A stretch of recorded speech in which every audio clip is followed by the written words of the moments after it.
Ele nasceu em Vitória de Santo Antão, que é em Pernambuco, que está aqui do lado. E era filho de um alfaiate e de uma dona de casa, que morreram logo após seu nascimento.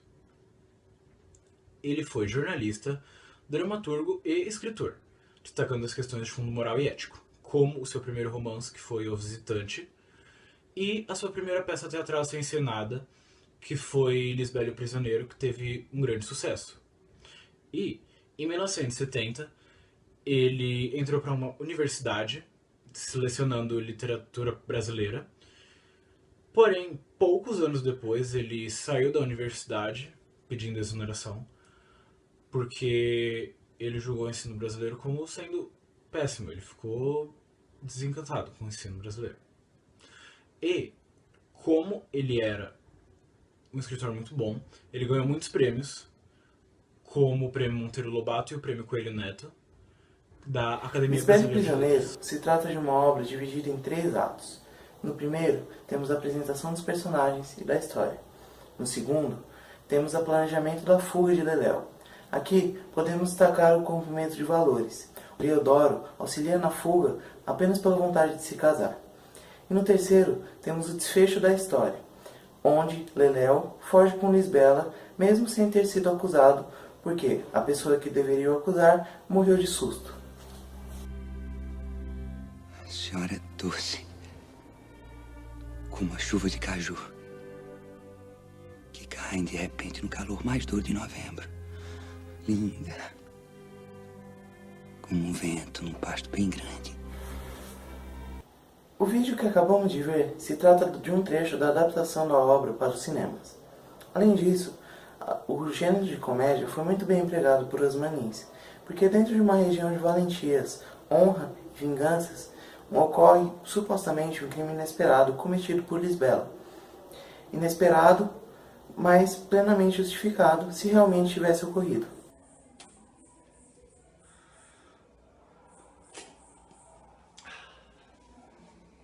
Contexto histórico. O livro foi escrito na década de 60, na época em que Jânio Quadros renunciou à presidência. Jânio Quadros, para quem não sabe, era um cara muito bonito. Ele. Houveram também contestações políticas e foi a época em que a ditadura se iniciava no Brasil. Note que na obra há discrepâncias de poderes. Por exemplo, um preso dando lição de moral em um tenente. Sobre a obra de Osman Lins, eu vou falar sobre o tópico de síntese e análise da obra. Nós podemos começar com o fato de que Osman Lins destacava muito o regionalismo e a valorização da tradição oral nordestina. Nestes trechos, podemos citar o sotaque e os ditados populares, muito presentes na obra. Com isso, nós percebemos a valorização da oralidade daquele local. Outro tópico muito importante é a verossimilhança com a realidade nordestina. Nós podemos começar com um trecho que logo no início da história já é citado. Este trecho comprova que o enredo se passa na cidade de Vitória de Santo Antão, em Pernambuco, e o nosso autor nasceu exatamente nessa cidade. Com isso, nós podemos comprovar que não existe melhor trabalho de campo do que onde você nasceu, porque desde pequeno você já estudou os seus personagens, com seus familiares, os seus amigos e todas as pessoas que você conviveu à sua volta. Porque Osman Lins já sabia as tradições, as culturas, os sotaques, a forma de falar e de se expressar dessa população.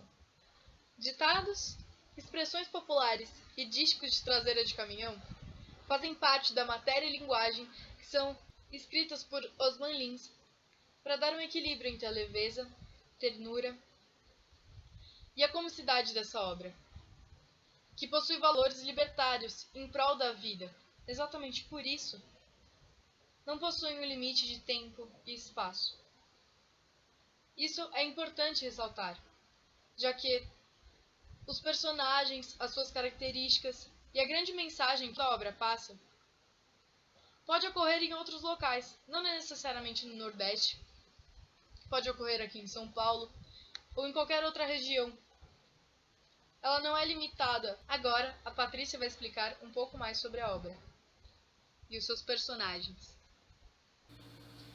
Bom, além das características já citadas, é importante enfatizar que a obra conta com personagens planos, ou seja, não há uma transformação dos mesmos e também não há uma profundidade psicológica neles.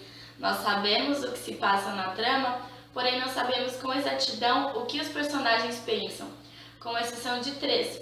Leléu, que com suas características libertárias e anárquicas, não se prende às regras sociais. Tanto é que ele é considerado como Don Juan por seduzir as moças e desvirginá-las.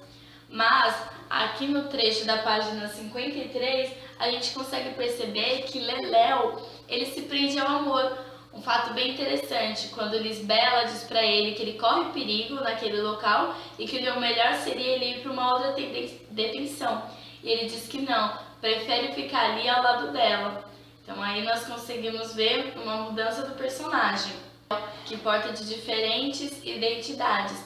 Quando ele consegue ser o galã das mocinhas, um artista circense, ele sabe lidar com todo tipo de gente. A Lisbela, que é a única mulher em cena, porém de uma importantíssima participação, já que ela transgride os valores mesquinhos impostos pela sociedade patriarcal e vai atrás dos seus sonhos. E com isso, sofre uma grande mudança, de uma mulher submissa a uma mulher revolucionária, ao fugir com Leléu no dia do seu casamento. E Citonho, considerado caduco pelo Tenente Guedes, é o funcionário que mais o enfrenta. Ele toma partido de Lisbela e Leléu em prol do amor libertário. Assumindo todos os riscos e consequências, ele ajuda a encobrir o suposto crime de Lisbela. Enfim, do velho também emanam vida e movimento. Por fim, nós podemos fazer um intertexto entre o Carnaval e a obra de Osman Lins. Já que, no Carnaval, há o mesmo tipo de bagunça que há dentro da cadeia, essa desorganização. A maior parte dos personagens da cadeia são de classe minoritária, uma classe mais baixa, assim como no Carnaval, nas escolas de samba. Apesar de existirem leis, cada um faz o que quer. Assim como o Tenente Guedes, bem no início da trama, tira Leléu da cadeia só para ele se apresentar em uma festa, mostrando assim que os personagens seguem os seus próprios interesses. Muito obrigada, essa aula foi sobre Lisbela e o Prisioneiro, de Osman Lins. Espero que tenham gostado e ajudado.